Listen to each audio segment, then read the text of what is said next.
नमस्कार, good morning. एक बार फिर से सभी स्टूडेंट का हमारे यूट्यूब चैनल पर स्वागत है भाई।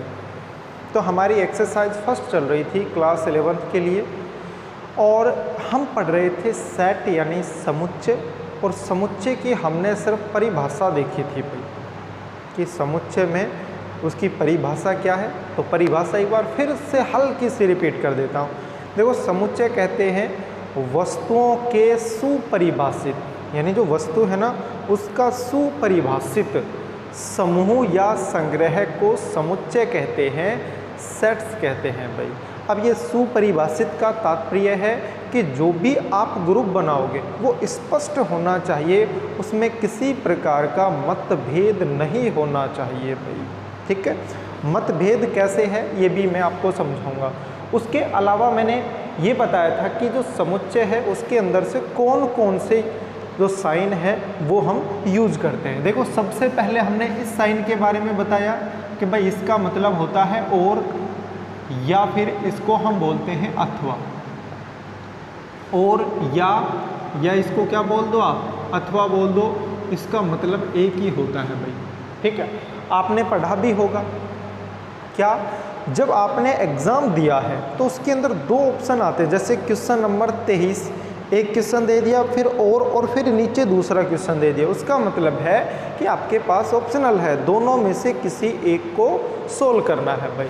तो और या फिर इसको क्या बोलते हैं हम, अथवा बोलते हैं भाई। इसके अलावा हमने इसके बारे में पढ़ा था, ये जो उल्टा वी होता है इसका मतलब होता है एंड। एंड का मतलब क्या है भाई, एंड का मतलब होता है और। इसका मतलब ए और बी, ए और बी, तो ए भी शामिल हो गया, बी भी शामिल हो गया।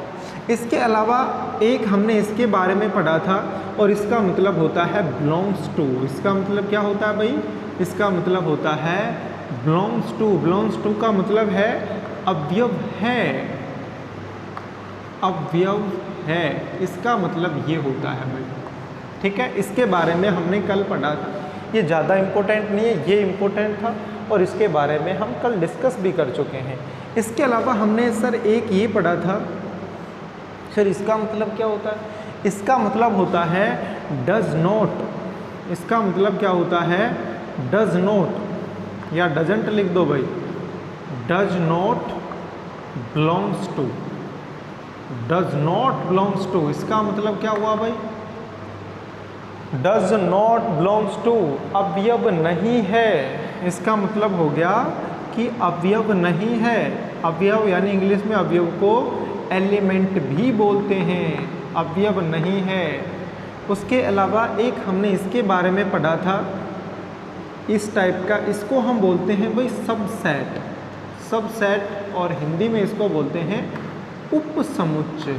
क्या बोलते हैं भाई, इसको बोलते हैं उपसमुच्चय। इसके बारे में भी पढ़ेंगे कि सबसेट है क्या।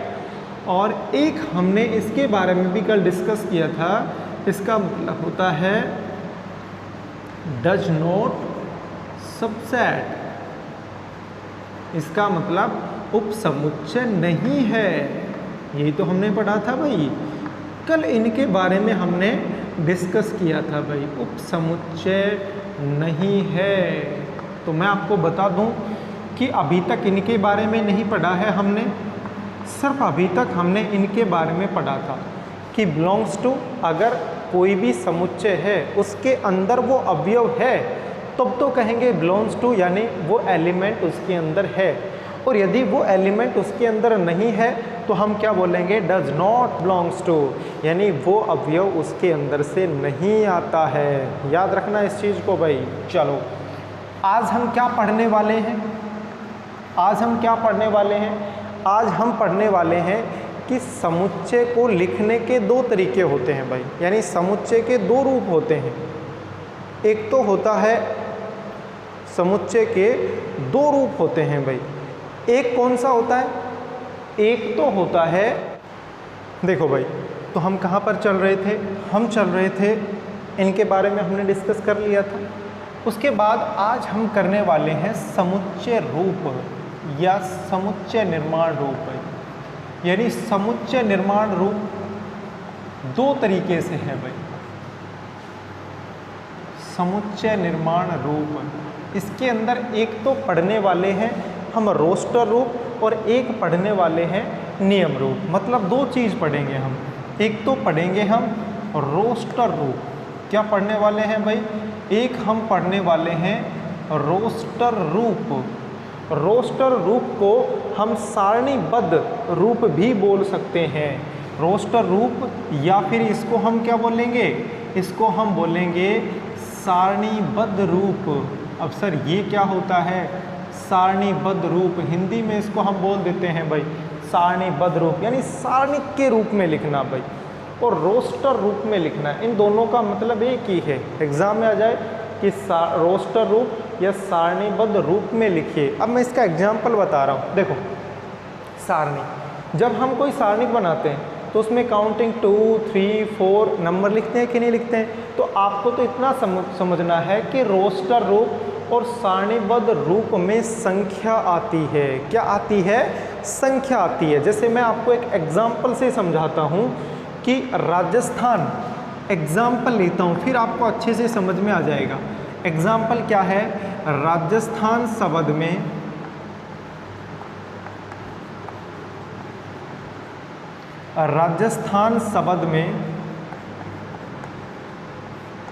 राजस्थान शब्द में जो इसके अंदर एलिमेंट दिए गए हैं, जो राजस्थान शब्द है, शब्द के इसके अंदर जो अक्षर दिए गए हैं उनका समुच्चय। राजस्थान शब्द में अक्षरों का समुच्चय। किसका समुच्चय भाई? अक्षरों का समुच्चय भाई। अब ये अक्षरों का समुच्चय, इसको हमें रोस्टर रूप में लिखना है भाई। मान लीजिए आपको ये दिया गया है कि राजस्थान शब्द में अक्षरों का समुच्चय है, इसको हमें रोस्टर रूप में लिखना है। तो हम आसानी से रोस्टर रूप में लिख सकते हैं। रोस्टर रूप को आप गणितीय रूप बोल दो, सारणीबद्ध रूप बोल दो, यानी इसको गणितीय रूप में लिखना है, प्रसार करके लिखना है। सर कैसे लिखेंगे? देखो मान लीजिए ये ए दिया गया है कि राजस्थान शब्द में अक्षरों का समुच्चय, तो आप ए इज इक्वल टू, देखो जब भी आप समुच्चय लिखोगे तो ये ब्रैकेट तो यूज़ करना है। अगर आपने ये ब्रैकेट यूज़ नहीं किया है तो इसका मतलब वो समुच्चय नहीं कहलाएगा। पहली कंडीशन, एक तो ये लगाओगे। अब मैं आपको रोस्टर रूप, सारणीबद्ध रूप, या इसी को हम गणितीय रूप, या इसी को हम प्रसारीय रूप बोल सकते हैं भाई। देखो राजस्थान शब्द में अक्षर, यानी अक्षर कौन किस किस अक्षर से मिलकर बना हुआ है, तो देखो एक तो इसके अंदर आर है, कौन कौन से अक्षर हैं वो लिख दो। आर आया, इसके अंदर ए आया, सर इसके अंदर जे आया, सर इसके अंदर ए, देखो ए फिर से आया है, ए हमने पहले लिख दिया ना, रिपीट नहीं करना है। ए एक बार पहले आ चुका है तो फिर से इसको रिपीट नहीं करना है। ए था, ए रहने दो। देखो आर लिख दिया, ए लिख दिया, फिर जे लिख दिया, फिर ए पहले लिख दिया, फिर है एस आ जाएगा, उसके बाद है टी भी आ जाएगा, उसके बाद है एच भी आ जाएगा, फिर आ गया ए। तो ए हमने पहले लिख दिया है तो बार बार रिपीट नहीं करना है।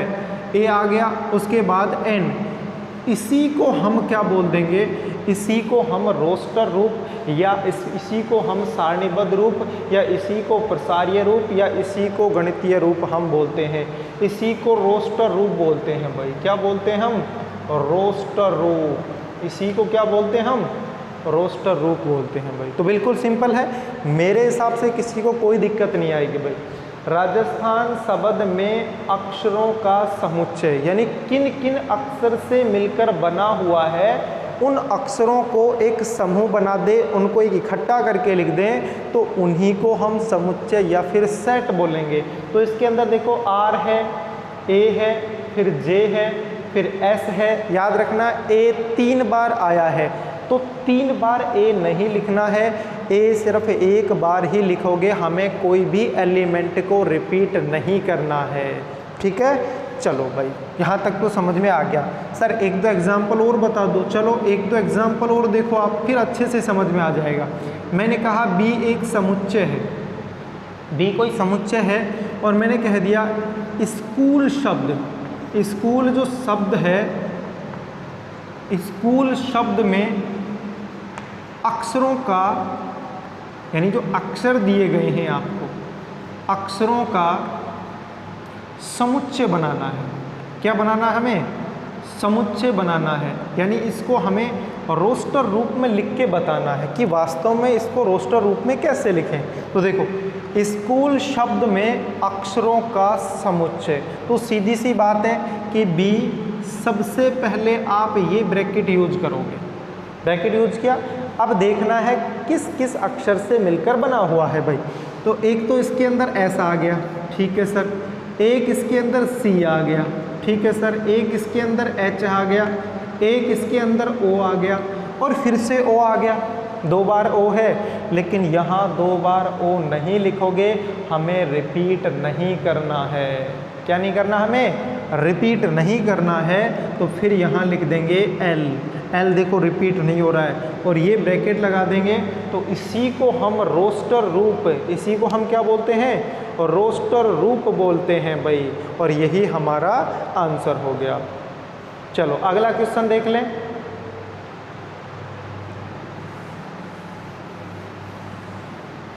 एक एग्जाम्पल और देख लेते हैं अभी, ताकि अच्छे से क्लियर हो जाए।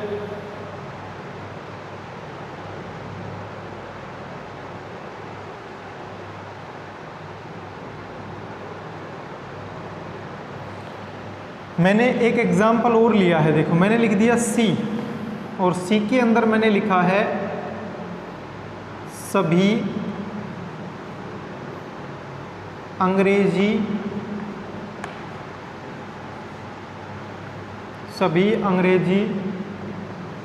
स्वरों का समुच्चय।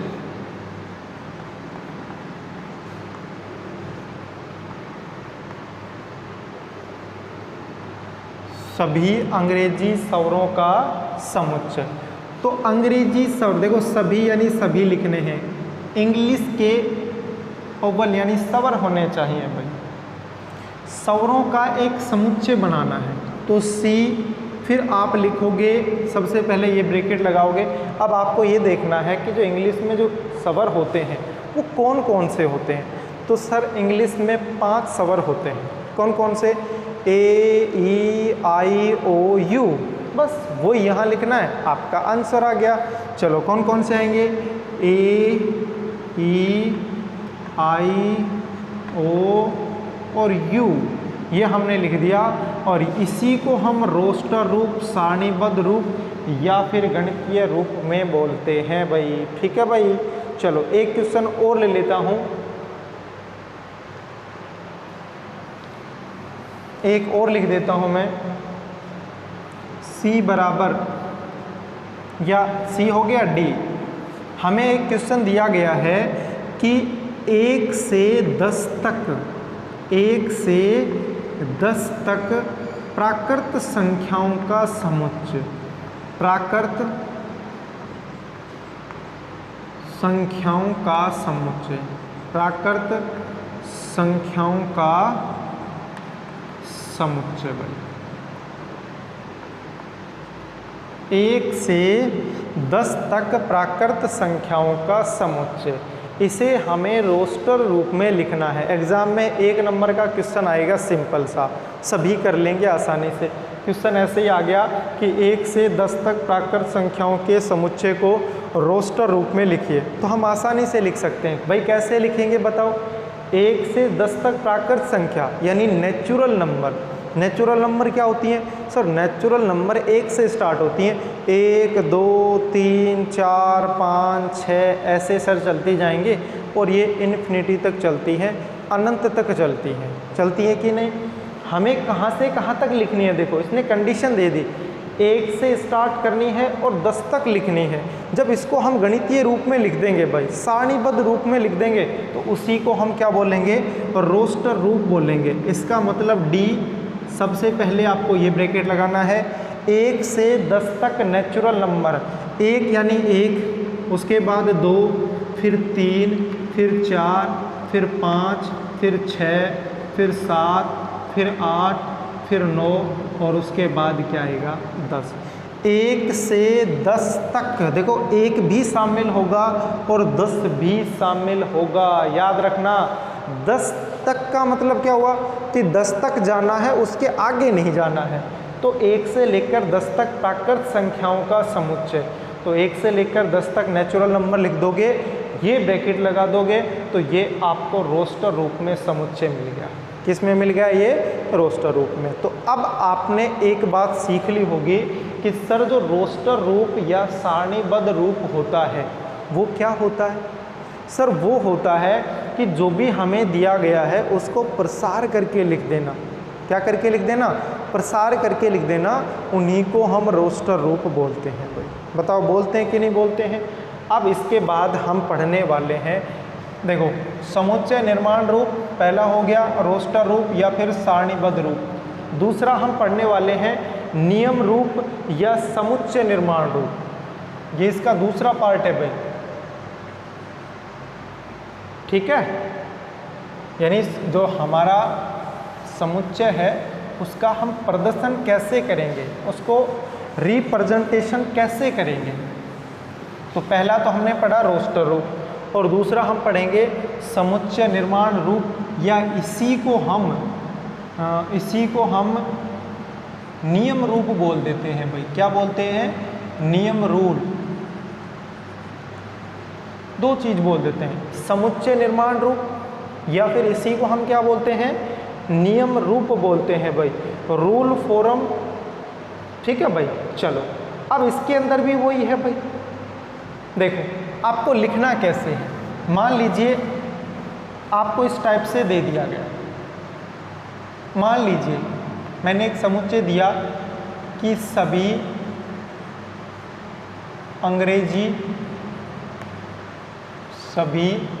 अंग्रेजी वर्णमाला के स्वर।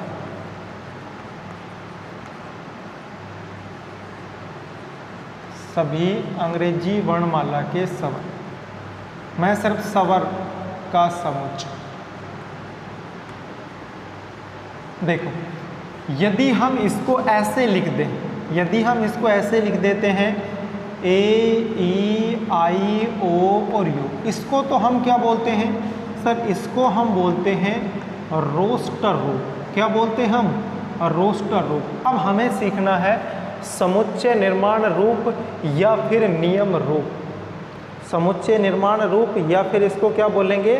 नियम रूप बोलेंगे भाई। तो क्या लिखोगे? देखो A, फिर एक ब्रैकेट लगाओगे और ब्रैकेट में आपको याद रखना यहाँ x लिख के ये 2 बिंदी लगा दो। समुच्चय निर्माण रूप आ जाए या नियम रूप आ जाए तो आपको क्या करना है? x फिर कोमा लगाओगे और फिर यहाँ लिखोगे x। x क्या है जो आपको दिया गया है वो लिख दो। x सभी अंग्रेजी वर्णमाला के स्वर हैं। सभी, ये सभी को भी हटा सकते हो भाई, अंग्रेजी वर्णमाला के स्वर हैं। वर्णमाला के स्वर, बस ये लो, ये इसका आंसर हो गया। इसको हम रोस्टर रूप बोलते हैं और इसको हम बोलते हैं समुच्चय निर्माण रूप। क्या बोलते हैं इसको हम? इसको बोलते हैं हम समुच्चय निर्माण रूप। इसको हम क्या बोलेंगे भाई? समुच्चय निर्माण रूप या इसी को हम बोलते हैं नियम रूप। ठीक है भाई, यानी नियम के रूप में लिखना। अच्छा इसके अलावा एक और ले लेता हूँ मैं, एग्जाम्पल देख लेता हूँ। भारत के नागरिकों का समुच्चय। मान लीजिए मैंने ये लिख दिया भारत के नागरिकों का समुच्चय। नागरिकों का समुच्चय। मान लीजिए आपको ये दिया गया है भारत के नागरिकों का समुच्चय और मैंने आपको ये कहा इसको आप समुच्चय निर्माण रूप या नियम रूप में लिख के बता दो तो हम आसानी से लिख सकते हैं भाई। अब ये कहोगे कि सर आसानी से कैसे लिखें? तो बिल्कुल सिंपल है। देखो A फिर आप लगाओगे ब्रैकेट, तो यहाँ आपको x लिखना है, फिर 2 डॉट लगाओगे, फिर x। अब इस x के बारे में लिखना है कि x है क्या। x क्या है? भारत के नागरिकों का समुच्चय। तो यहाँ लिख देंगे x भारत का एक नागरिक है, भारत का एक नागरिक है। x क्या है भाई? भारत का एक नागरिक है। तो ये हो गया भारत के नागरिकों का समुच्चय, या भारत का नागरिक है, ऐसा भी आप लिख सकते हो। ठीक है, ये एक लिखने की आवश्यकता भी नहीं है, क्योंकि भारत का नागरिक है, एक नहीं बहुत सारे नागरिक हैं। तो भारत के नागरिकों का समुच्चय, तो भारत का नागरिक है, x क्या है? भारत का नागरिक है। चलो और एग्जाम्पल देख लेता हूं मैं।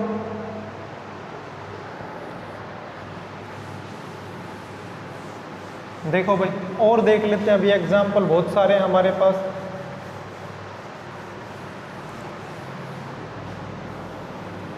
जैसे मान लीजिए मैंने कोई b समुच्चय लिख दिया और b लिख दिया 1 से 10 तक प्राकृत संख्याओं का समुच्चय, प्राकृत संख्याओं का समुच्चय, प्राकृत संख्याओं का समुच्चय। अब इसको 2 रूप में लिख सकते हो। देखो एक तो अभी मैंने रोस्टर रूप में लिखना बताया था भाई, इसको मैंने अभी रोस्टर रूप में लिखना बताया था। अब मैं आपको बता रहा हूँ कि जो 1 से 10 तक प्राकृत संख्या है, इनको हम समुच्चय निर्माण रूप या फिर नियम रूप में कैसे लिख सकते हैं। तो देखो बिल्कुल इजी है भाई। क्या करना है? b सबसे पहले x, फिर डॉट, फिर x। 2 तरीके से लिख सकते हो भाई। एक तो ऐसे लिखोगे कि x 1 से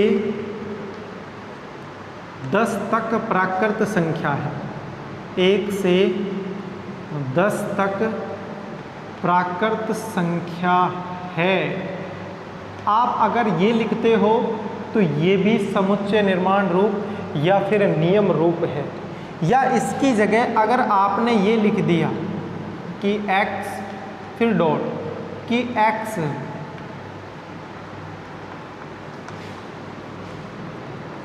तो भी ये समुच्चय निर्माण रूप है भाई। एक तरीका और भी है, देखो कैसे, फिर मैं आपको समझाऊंगा। आप इसको ऐसे भी लिख सकते हो,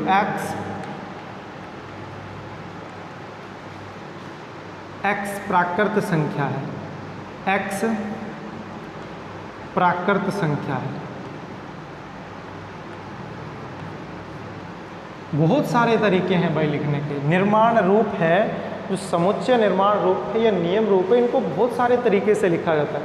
देखो इसी को मैंने 3 तरीके से लिख दिया, इसी को मैं और भी आगे बढ़ा सकता हूँ, 4, 5, 6 तरीके से मैं लिख सकता हूँ। कैसे लिखा समझना।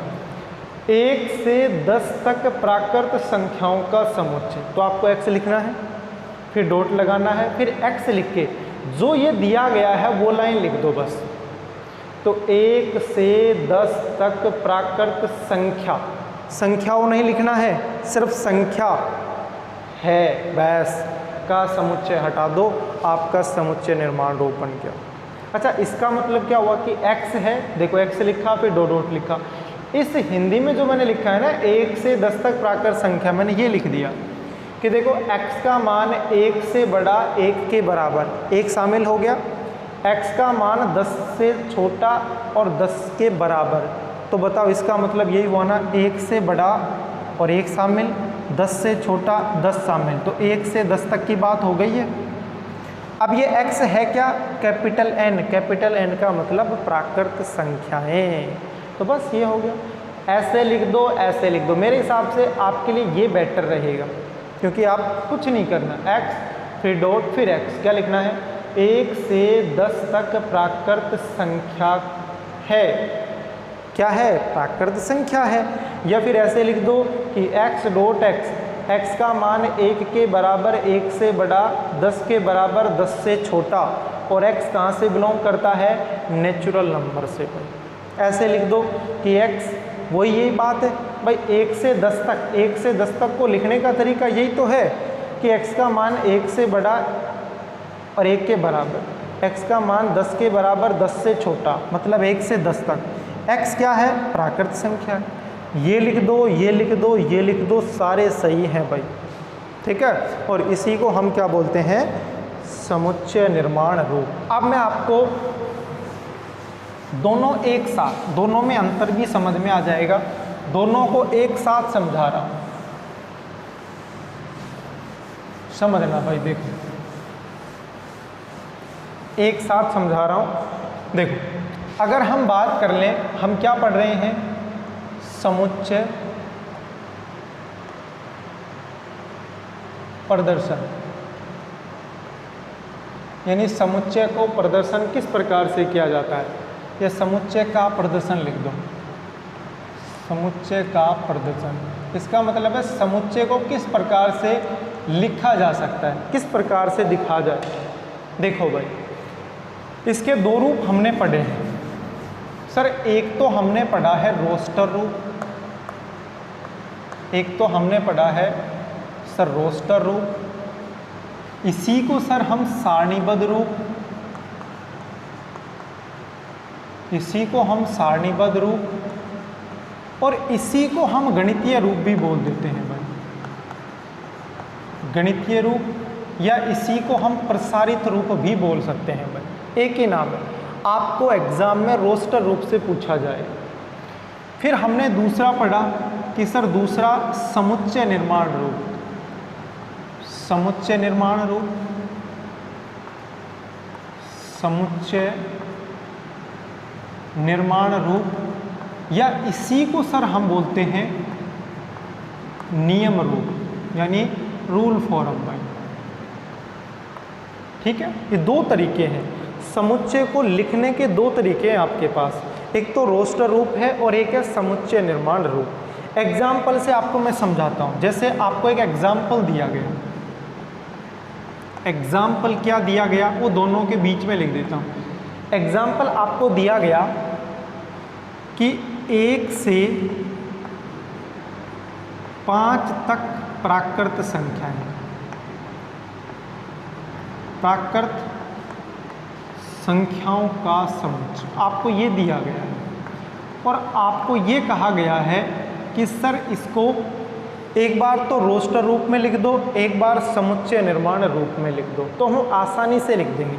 तो सबसे पहले मैं इसको इधर लिख रहा हूँ रोस्टर रूप। रोस्टर रूप का मतलब है कि गणितीय रूप या फिर सारणीबद्ध रूप, यानी सारणी के रूप में लिखना। तो समझना भाई, 1 से 5 तक संख्याएं, और इसके अंदर एक चीज और जोड़ लो, प्राकृत संख्याएं, ठीक है।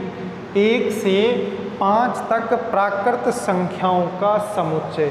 तो आपको तो इतना सोचना है कि 1 से 5 तक प्राकृत संख्या कौन कौन सी है। तो हमने दिमाग लगाया कि सर 1 है, 2 है, 3 है, 4 है और 5 है, यानी 1 से 5 तक सर 5 तक संख्या लिख दो आप। तो 1 सर 2 सर 3 4 और 5, इसको हम क्या बोलेंगे, इसको हम रोस्टर रूप या फिर सारणीबद्ध रूप बोल देंगे, ठीक है। अगर इसी को मैं समुच्चय निर्माण रूप या नियम रूप में लिखूं तो मैं कैसे लिखूंगा, 3 तरीके हैं आपके पास। अभी ऐसे क्वेश्चन के मैंने 3 तरीके बताए थे, और सबसे आसान तरीका कौन सा है, सिर्फ आपको ये लिखना है x, फिर कोमा लगा के लिख दो, बस इसी को लिखना है। 1 से 5 तक प्राकृत संख्या है, 1 से 5 तक प्राकृत, संख्याओं की जगह संख्या और पीछे लिख दो है, प्राकृत संख्या है। ये लो भाई, इसको हमने लिख दिया रोस्टर रूप में, इसको हमने लिख दिया समुच्चय निर्माण रूप में। एक दो एग्जाम्पल और लेते हैं। जैसे बी मैंने लिख दिया, बी लिख दिया 24 2 के समगुणज, मैंने लिख दिए 2 के समगुणज, 2 के समगुणज संख्याओं का समुच्चय, समगुणज संख्याओं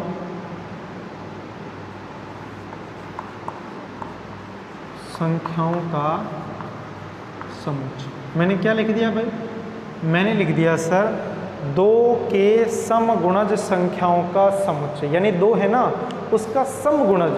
समगुणज कौन कौन से होते हैं? पहले तो दो के गुणज देखो सर, 2 फिर 4 फिर 6 फिर 8।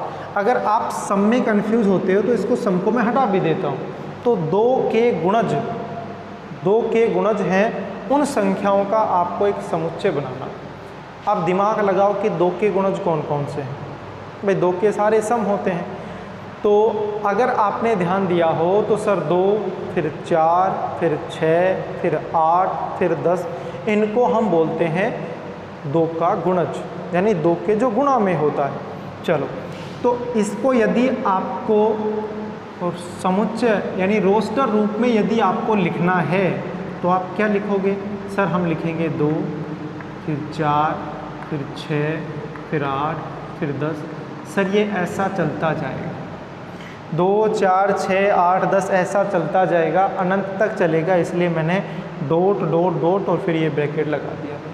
अच्छा, इधर क्या लिखोगे? इधर तो बिल्कुल b है तो b, फिर समुच्चय यहाँ लिखोगे x, फिर डॉट, फिर लिखोगे x। x क्या है? यहाँ से कॉपी करके लिख दो,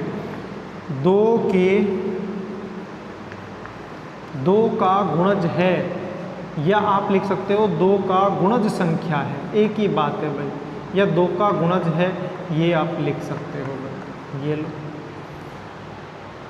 बिल्कुल सिंपल है। 2 4 6 8 10 ऐसे चलता जाएगा। x 2 का एक गुणज है, आप ऐसा लिख सकते हो, या 2 का गुणज संख्या है। ठीक है भाई। तो देखो, आज हमने दो ही चीज़ पढ़ी है। कोई भी आपको समुच्चय दिया जाए तो उसको रोस्टर रूप में लिखना और उसको समुच्चय निर्माण रूप या नियम रूप में लिखना। बिल्कुल इजी है, कोई डिफ़िकल्ट है नहीं। कैसे? समुच्चय निर्माण रूप का मतलब है कि सर इसको इस टाइप में लिखना, एक लैंग्वेज भाषा के रूप में लिखना। और उसके बाद बात करें रोस्टर रूप, सर रोस्टर रूप में आपको गणितीय रूप में, यानी जो दिया गया है ना उसको प्रसारित करके लिख देंगे, तो उसको हम रोस्टर रूप या सारणीबद्ध रूप या फिर गणितीय रूप हम बोलते हैं भाई। ठीक है, बाकी हम पढ़ेंगे नेक्स्ट क्लास में। आज के लिए इतना ही। सभी विद्यार्थियों का बहुत बहुत धन्यवाद, शुक्रिया। Take care, bye bye, have a nice day.